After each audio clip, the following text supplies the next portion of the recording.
Welcome back. It's Connect and Convert, your sales accelerator podcast, where you get insider secrets to growing your sales faster than ever. I'm your host, Dennis Collins. I am joined today by the lovely and talented. Hello, Leah Bumfrey out of Canada, where we still have snow. You still have snow. As we record this, I'm in Florida and we have no snow. I don't understand. How could that be? But hey, Leah, today I thought we would talk about something that's very personal to me. Goal-focused or process-focused inside the mind of a high achiever. That sounds pretty lofty. I don't know.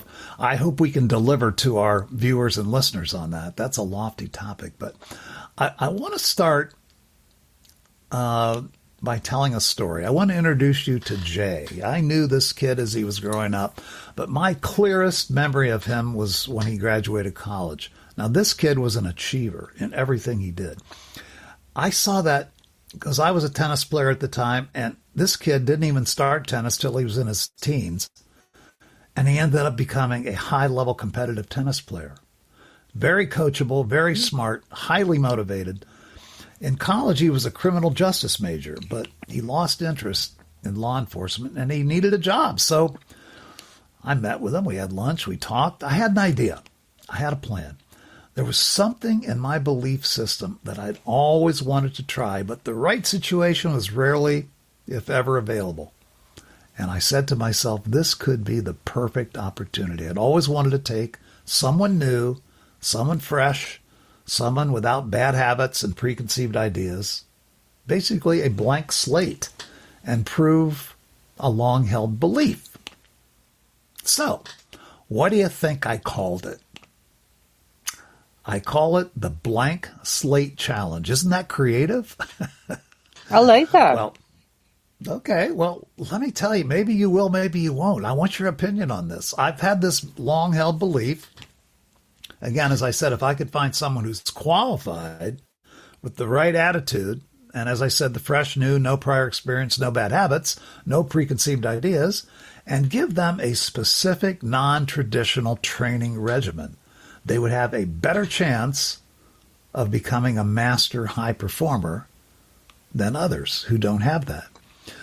So when we focus on people who win, here's the traditional thing that we think.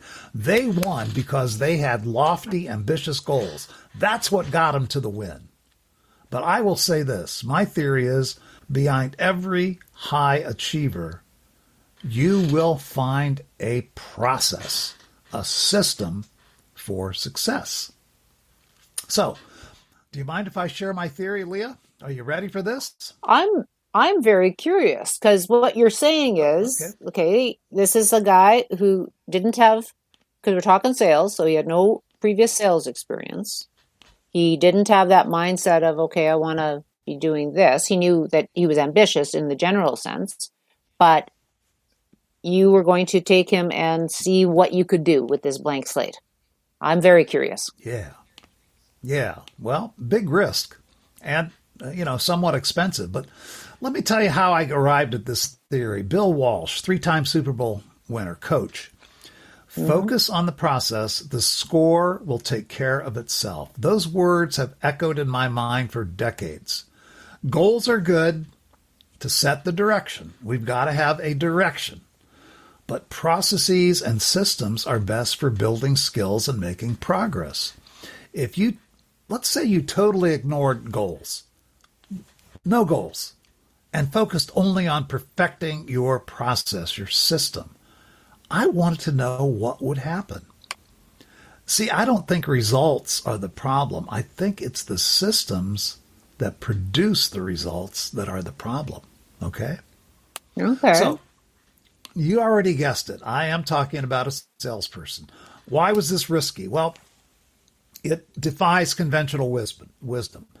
I grew up, as you know, in the radio business and managed all the way through to general manager and, 3 decades in that business. So the conventional wisdom was, you got to hire someone with radio experience. You got to have somebody who knows the business, right? Right. Well, guess what? I was going against traditional wisdom. That's tough. The traditional wisdom was read a few books, go to a couple seminars, get out there and sell, focus on your outcomes, your targets, your goals. And when you hit these targets, some nice things happen. You make some money and you get to keep your job. That was how I was hired. I figured, that was very traditional. Yep. I know you've spent some time in the radio business. Does that sound familiar? Oh, yes. Here's the yellow pages. Go make some calls. That's what I was told. Yep. Hey, if it hadn't been, I had a burning desire to learn more, as I'm sure you do. And that's what is the difference. I taught myself this stuff, but I wanted to try this. Now, I don't want to negate the value of goals and targets. In every human endeavor, I don't care what it is, they're important. But there's something that I believe is more critical, and that is learning and installing the process for success. How do we get to success? What actions do we have to take? What do we have to do to get to success? Continuous, monitored, daily, small process improvements. Continuous every day. Monitored, you got to have a coach, a sales manager, a buddy, an accountability partner, somebody who's monitoring your progress. So here's what we did. My sales managers and I devised a very extensive, deliberate practice routine. Jay was accustomed to this. I knew his tennis coach, by the way. I don't know. I had that same coach. I never became an exceptional tennis player. Oh, what the hell happened there? Why did Jay? Well, anyway, I did know the coach. I knew he got a high ranking in tennis, even though he was relatively late. He was a high-level college player. And his coach believed in what we have heard, you've heard us talk about, deliberate practice. Break down the process into its component parts, deliberately practice with a purpose, how to effectively open a sale, and master that. Then we move on to questions. How many different kinds of questions do we ask in a sales conversation? Lots. How about techniques? How about disrupting a brush off or an objection? Master that. How do we do that? Monitored, recorded role plays. It's fine to practice by yourself, but they've got to be monitored. They've got to be coached to be effective. Deliberate practice requires coaching. Instant coaching and feedback. Do more of this, do less of that. Over and over and over until each segment of the selling process is near perfect. Okay? Every segment of the sales conversation. How to open, what kind of questions, how to listen. Every anticipated brush off and objection. So, of course, the objective or the goals informs the process. It is not the process. It guides the process. Yes, we have to have results in business. We don't just get rewarded for process. The process, though, has to get to the result. We do the process. We check the result. We make the necessary correction. We're a little bit off here. We're a little bit off there. It's like firing an arrow at archer, Okay, I'm a little off the bullseye. Move over just a tad, blah, blah, blah. Repeat until the execution of the process produces the desired outcome.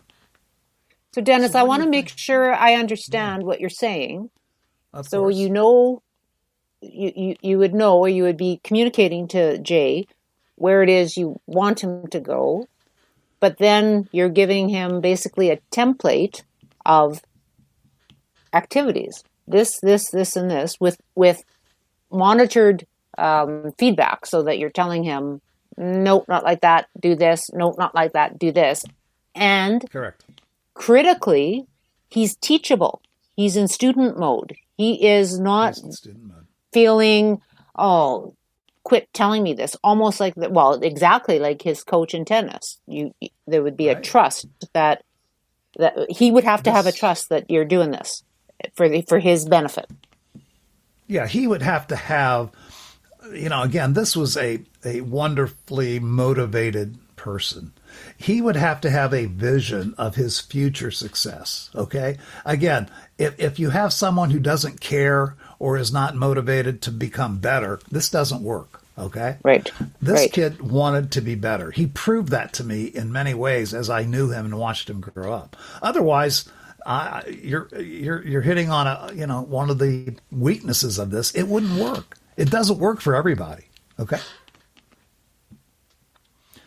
Yeah, if you have someone who wants it and you have someone who wants your success, it's a match. Like so many relationships, right? Yeah, I can teach skills. You can teach skills. We can teach skills. I haven't found a way yet to teach motivation. Okay? I can tell if someone has it or not, but I can try to create an environment that's motivating, but I can't motivate anybody. That's, hire for attitude, train and skills. That was my motto. Hire for attitude, for motivation. This kid had the right attitude. The sales managers and I had the knowledge about what skills were needed for him to be successful. Okay. Does that make sense? Okay. It does. And what I love about it is that this applies to any industry because the people already in it know the skills. And if you have someone motivated, you have that right person, and you hire for the person because then you're not having to also train out bad habits. Don't do this, don't do this, don't do this. That's really hard once they're embedded. If I had $1 for every one of those people that I hired in the radio industry, Leah, we'd be doing this podcast from my yacht somewhere in the Caribbean. Okay. I mean, that is a killer. That's what I got tired of. And I wanted to try this. And I tried this in other forms too, not just with this brand new person. And it does work. It works best with this scenario, but it worked in other scenarios that were similar to this. Okay. Okay. Traditionally, what happens when we put a new salesperson out there, we give them some cursory training. Here's your yellow pages. See ya. And by the way, if you don't hit this target in 3 months, you're fired. What does that do to their psyche? What does that do to their emotions? What does it do to their anxiety? How is that a good way to onboard a salesperson? I've never understood that. Guilty. No. Yeah, I have done that at times. I'm not proud of that, but I tried never to do that. And this was an experiment that proved, and I'll tell you why. So you might ask, well, what's become of Jay? Well, he spent a very successful time as a salesperson, but not for long. We parted ways many years ago, but he became a sales manager when he left our company and eventually became a sales manager for a major international pharmaceutical firm. He then started his own business and sold it successfully. He's now a partner in an exciting new startup, mostly because he understands and masters process. The process of persuasion, the process of communication, the process of influence. As you said, Leah, these skills, this process works across many disciplines. Wow.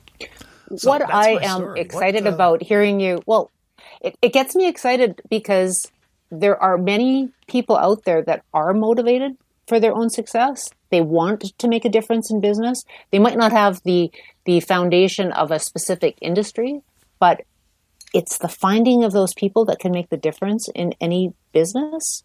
And this is a template that anyone listening, any business manager, any business owner can take, but also any sales professional can look at themselves and go, okay, am I in student mode? Am I willing to learn? Am I looking at the basic foundation of what I should be doing? Because when you have those droughts where the success isn't happening, when you're not achieving your goals, sometimes you have to look inward. And this template, this process that you're talking about, gives both sides the opportunity to look at that.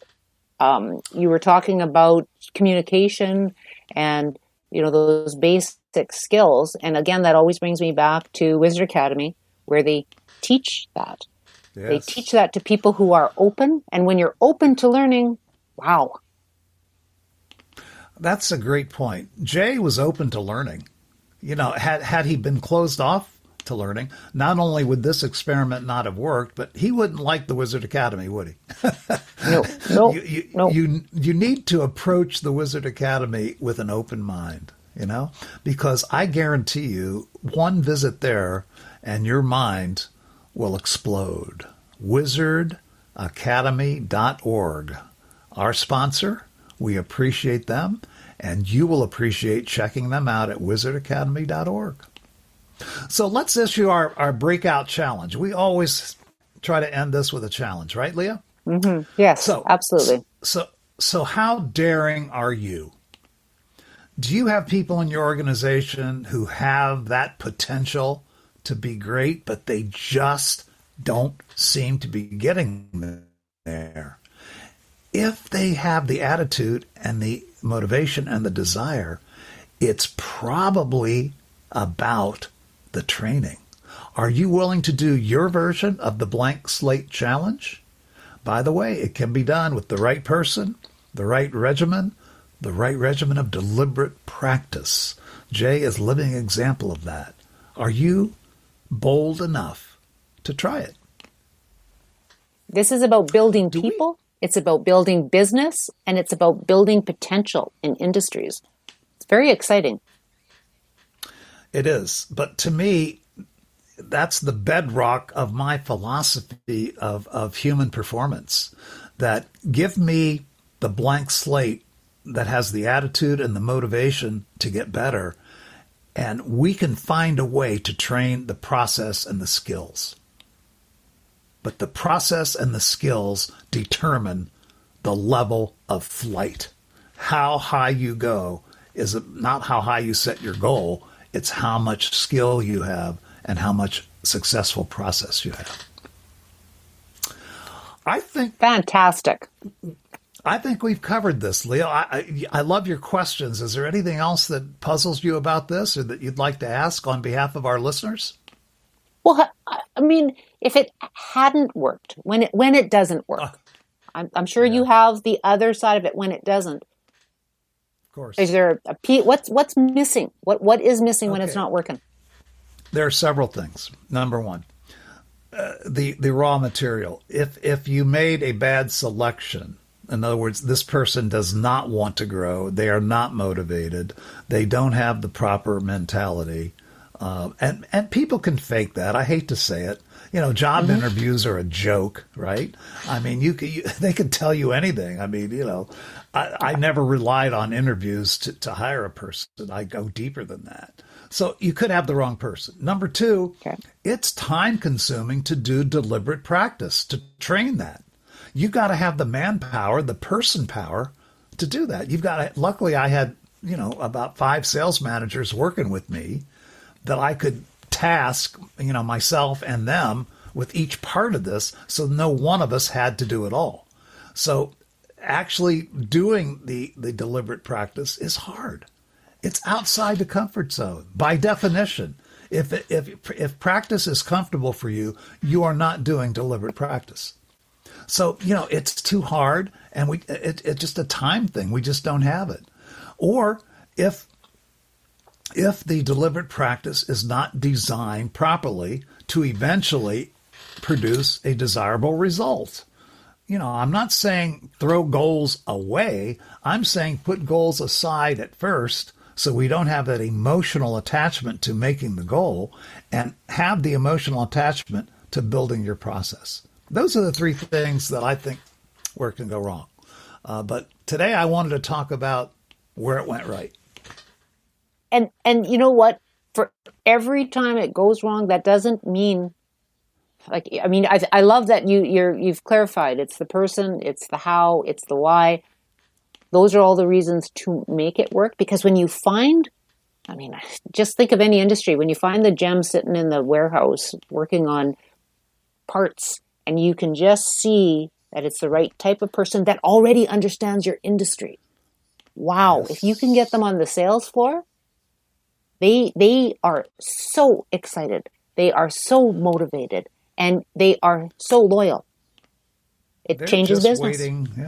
They're just waiting for their chance for someone to believe in them. So, your radar has to be on at all times because those people are in your organization. I guarantee it. It's not just finding a guy like Jay who was outside and I brought him in. They're inside your organization. Put your radar on. We'll do a podcast on that one day. How's that? I'm excited. I'm excited to hear from our listeners and watchers when they do this and the people that they find, the gems that they find, and how it helps the organization. Send in your comments and questions. We'd be happy to put them on the air. Okay. Okay, let's close out another episode of Connect and Convert, the Sales Accelerator podcast. We'll be back next week. Tune in. Thanks for listening.